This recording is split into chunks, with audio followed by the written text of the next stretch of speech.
Kilo तांदळाच्या कुरड्या करण्यासाठी मी 1 kilo तांदूळ एका भांड्याने मापून घेतले. ते तांदूळ मी 3 दिवस भिजवले. 3ही दिवस स्वच्छ धुवून पुन्हा त्यात पाणी घालून मी भिजत ठेवले. नंतर तेच तांदूळ मी मिक्सरमधून बारीक करून घेतले. ज्या भांड्याने तांदूळ घेतलेले त्याच भांड्याने 3 भांडी पाणी उकळून घेतलं. त्यातलं थोडंसं पाणी बाजूला काढून ठेवलं. मग पुन्हा त्या पाण्यात थोडंसं खायचा सोडा, पुन्हा मीठ घालून ते त्यात पीठ वैरून घेतलं. गॅस मंद आचेवर ठेवला.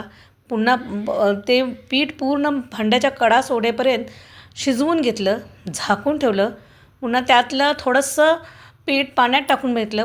पाण्यात पीठ विरघळलं नाही, त्यामुळे ते पीठ शिजलं हे कळतं.